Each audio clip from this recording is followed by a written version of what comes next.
Hi, thank you for joining this mini webinar. It's going to be really crisp and short to the point webinar. Before we get into the presentation, let me just take a couple of minutes to introduce myself. I am CA nrajca, Chartered Accountant by qualification, a teacher, trainer by passion. I started my career as a banker, credit analyst with State Bank of India.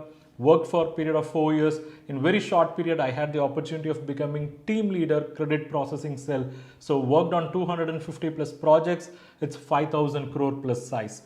Then came out and started my CA practice, had my practice for a period of 7.5 years.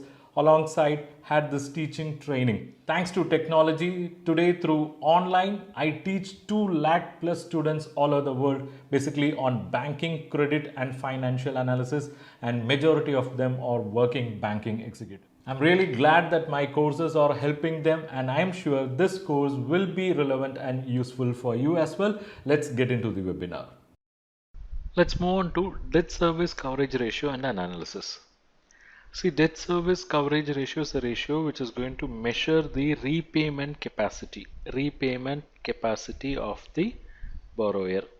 So how this repayment capacity is measured?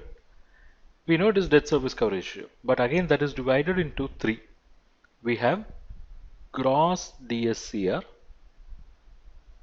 okay, then we have net DSCR, and we also have average of gross DSCR, average of net DSCR. So within debt service coverage ratio itself, we have almost 4 types of debt service coverage ratios. So what is gross DSCR? What is net DSCR? Let's see. When we say gross DSCR, we are going to consider the gross cash flows available for servicing the total repayment obligation. Okay, so we can say gross cash accruals. So what is gross cash accruals?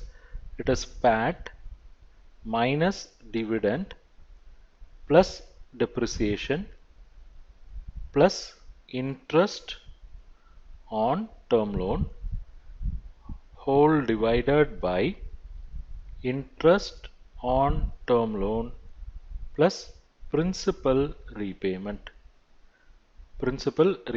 Okay, so this makes gross DSCR. Public sector banks will be insisting it should be at least 1.75, or some banks will go up to the down level up to 1.5. Then comes net DSCR. What is net DSCR? Here focus is on the cash flows that are available for servicing the principal. It means we'll take PAT minus dividend plus depreciation divided by principal repayment. In general, this net DSCR will always be greater than gross DSCR, because gross DSCR is also looking at the servicing of interest, okay, whereas here from these cash flows we are focused only on servicing of principal. Okay, so this ratio is expected to be higher than gross DSCR. Okay, so if minimum gross DSCR is expected at 1.75, net DSCR should be greater than 1.75. If minimum is expected to be 1.5, net should be greater than 1.5, and obviously it will be greater. Okay, so some banks will prescribe level like net DSCR should be at least 2 times or 1.75 times, as the case may be. Okay, now let's take a real DSCR computation of a original company. Look at here, you are given the DSCR computation. It is DSCR computation for how many years? Year 1 to 8. And for information purpose, only for information purpose, not for calculation purpose, net sales are given 27.6 crore and expected to increase to 38.2 crore, sorry 82 crore, and after that it is freezed. Okay, so it is freezed here. It means no year-on-year increase in net sales are projected. Okay, this is basically on the conservative side, but in reality year-on-year it can increase, but here the bank is going on very conservative calculation. Okay, so there is almost 10 plus crore increase from 27.6 to 38.82 crore. Okay, fine. Now here you have the net cash accrual calculation. This is something which they have picked up from CMA. So what is net cash accrual? It is PAT minus dividend plus depreciation. Okay. So when they did this calculation, they got 4.49, 6.1, 6.14, 5.71, 5.98, 6.24, 6.72. So for 8 years we have, and all this added together is 47.87 crore. This attains significance especially when we are looking at gross average DSCR, which you will understand shortly. So this is net cash accrual. With this net cash accrual, term loan interest is now added. If you recollect, here I have said it is PAT minus dividend plus depreciation plus interest on term loan. That interest on term loan is what we are writing separately here. So this is the term loan interest, which is again picked up from CMA. Okay. Now these two are added. So total sources is nothing but item number 1 plus 2. So we have total sources. This is total source for year 1 to 8, and if you can notice, it shows some kind of a fluctuating level. Look at here, 6.77, it goes to 8.75, then it comes down every year. It comes down every year, and it is coming back almost to the same level like 6.79. Okay, and why this is happening? This may happen because net cash accrual is influenced by depreciation. Okay, and year after year when you add back depreciation, the depreciation levels, that is going to have impact. And look at the term loan interest also. The term loan interest is coming down year after year, so that's also having impact, right? So this is total sources. Then let us have a look at the total installments. Let's see. Yeah. Now we'll focus on obligation. The first one is term loan installment. That is, what is the repayment fixed for each and every year? This is something which we have to pick up from the repayment schedule. I mean, existing loan repayment schedule, proposed loan repayment schedule, everything should be added here. And if you can notice, all 8-year figures added works out to 22 crore. Then term loan interest, and this term loan interest is nothing but what we have already captured over here. Okay, whatever we have captured over here, that is again coming back here. So in the numerator also it is factored. Look at here, in the numerator also it is factored, and denominator also it should be factored. Okay, so in the denominator also you can see the term loan interest, same numbers, 2.28, 2.28, 2.6, 2.6, like that. For each and every year we have that, and eventually check the total, 11.7 crore, 11.7 crore. Now let us total the uses. We'll total the uses, that is sum of these two, 3.85, 5.8, it goes, and so we have the total uses as 33.7 crore. Okay, now let me clear all this. Yeah, so this is the total source and this is the total use. If this total source is divided by total use, what you get is gross DSCR, because this is nothing but PAT minus dividend plus depreciation plus term loan interest divided by term loan interest plus term loan principal repayment. Okay, so that gives gross DSCR. So 6.77 divided by 3.85 gives you the ratio as 1.76. It is good because it is greater than 1.75, which many public sector banks will insist. But certain banks are okay if it is greater than 1.5. So here this DSCR table is picked up from the bank which is accepting DSCR at the 1.5 level. Okay, so for them in year 1 this 1.76 is an attractive ratio. Look at year 2. They had source of 8.75, whereas the repayment obligation is only 5.8 crore. So 8.75 divided by 5.8, you get 1.51. But still this is okay for that bank because it is greater than 1.5, because I told you this bank accepts DSCR at 1.5 level. Year 3, 8.36, whereas total uses are 5.36. So 8.36 divided by 5.36, it is 1.56. That is the DSCR. 8.36 by 5.36, it is 1.56. It is also greater than 1.50. And if you notice, every year the ratio is maintained above 1.5. But why it is high in first year and it is coming down in year 2, 3, 4? Let's analyze. Let me see.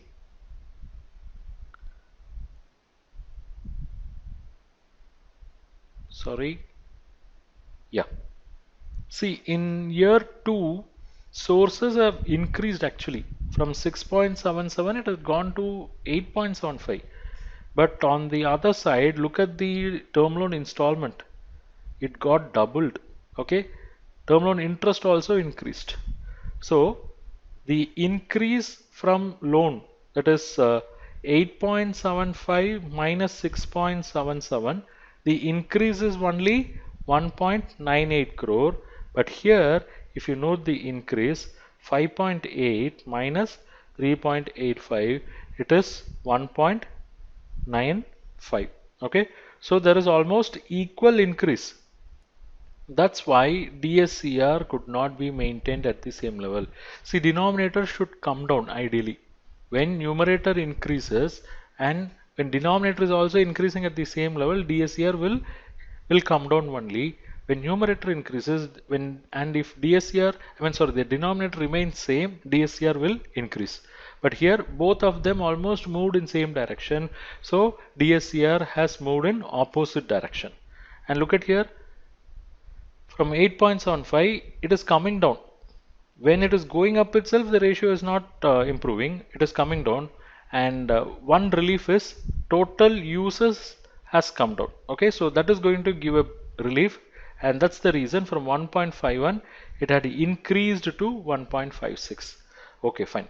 Then in year 4 it is coming down even further, and to the rescue, uses is also coming down. This is coming down, which is bad sign. This is coming down, which is a good sign.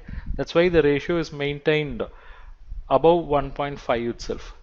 Then in year 5, sources 7.32, uses are 4.48. So now it is on improving trend and it is improving year after year. So what we should be concerned is whether the net cash accrual is showing a dip. See, from 4.49 it has increased to 6.1, 6.14. From there it had come down to 5.71 in year 4. Why it is coming down? Because DSCR is lowest only at these 2 points, 1.51 and 1.52. Okay, only at these 2 points DSCR is at its lowest. So why this net cash accrual is coming down in year 4, that got to be analyzed and brought out in the proposal. Okay, but if you notice, throughout gross DSCR is maintained above the generally expected level of 1.5. Okay, so this is gross DSCR. We also have the concept called gross average DSCR. How this gross average DSCR is calculated? See, look at here. You had net cash accrual, right? This net cash accrual for all the years are added here. Then term loan interest for all the years, that is also added. 47.87 plus 11.70 gives you 59.57. This is total source. Similarly, total installments are here, total interest is here. If you add these two, you get 33.7. So 59.57 is the total source for this project period, and 33.7 is the total use. So 59.57 divided by 33.70 gives you the ratio as 1.77. So gross average DSCR is greater than 1.5, which some public sector banks are okay with. It is also greater than 1.75. So gross average DSCR is expected to be satisfactory, but it is very close to the expected level. So sanctioning authorities may have some apprehension whether these numbers are really cooked up to get the minimum ratio. Okay, so you should have a solid justification whether these numbers are reasonable, okay, whether these numbers are achievable. Then comes net DSCR. Net DSCR, as already I said, it is going to focus only on principal repayment. That's why you are going to take only the cash accruals before adding this interest on term loan, and that is compared only with principal repayment. Look at here, this is your cash accrual 4.49 and this is your principal repayment. 4.49 divided by 1.57 is giving you 2.86. This is your net debt service coverage ratio. 6.10 divided by 3.14 will give you 1.94. Like that you can calculate for each and every year, and look at the total net cash accrual 47.87. And what is the total term loan installment? 22. 47.87 divided by 22. Let's see, 47.87 divided by 22 will give you 2.18, and this is the average net debt service coverage ratio.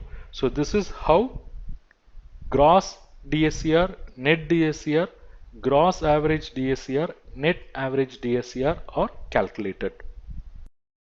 Thank you so much. We have come to the end of this webinar, and I'm sure you would have really derived value from this short and crisp webinar. If you wish to continue this learning journey, I have an amazing opportunity for you. I have published several courses on banking and financial analysis area, each course costing 2000 rupees. But for you, I'm going to give you a special offer. Here we go. Banking credit courses bundle. This includes course number 1, banking credit analysis process. It's a comprehensive course with 200 plus lectures. It covers financial analysis, working capital, term loan, LC, BG. It's a comprehensive ever course. Then we have course number 2. That is how to carry out financial analysis as a banker. This is going to focus exclusively on financial ratio analysis, cash flow analysis and fund flow analysis. Then comes course number 3, how to carry out term loan appraisal and analysis as a banker. It's a comprehensive course focusing on the technical aspects around project finance and term loan. These are all the topics. Then comes course number 4, how to prepare CMA report for bank loan through 8 sections. This course will take you through entire CMA report preparation process for bank loans. Then we have course number 5, how to read balance sheet. So if you are a non-finance person, this course will give you complete insight into balance sheet, how to read them, how to interpret them, how to analyze them. Okay. Then we have course number 6, how to read CIBIL report. By taking this course, you will get a complete picture of CIBIL report reading process. Then we have course number 7, how to prepare cash budget for bank loans. This course will help you to understand the concept of cash budget, which is widely used in short-term lending like auto credit facilities, letter of credit and all. So far I have introduced 7 courses of 1999 each. It means 7 courses of value 13,993, but you are going to get it only for 2,599, and it is not yet over. I'm going to give you some more bonus. Course number 8, collateral security is a comprehensive study. Course 9, how to carry out credit risk rating for non-trading entities. Course number 10, in this course you will learn banking credit analysis through various case studies. So now it is 10 courses of value close to 20,000, but you are going to pay only 2,599. It is not yet over. Some more bonus. Course number 11, how to read audit report. Course 12, this focuses on letter of credit, and course 13 focuses on financial analysis in very short duration. So you have 13 courses of value close to 26,000 rupees, but you are going to get it for just 2,599. So it is basically 7 main courses, and you are going to get another 6 complimentary courses, 6 courses as bonus. So overall it is 13 courses of value close to 26,000 rupees. It's 1,500 plus lectures. You get lifetime access for all these pre-recorded courses. You can access them in desktop, laptop, mobile, iPhone, iPad, and the overall cost is around 26,000, but you are going to get it only for 2,599. So this is a once in a time opportunity for you. Enroll now. I'll see you inside the course.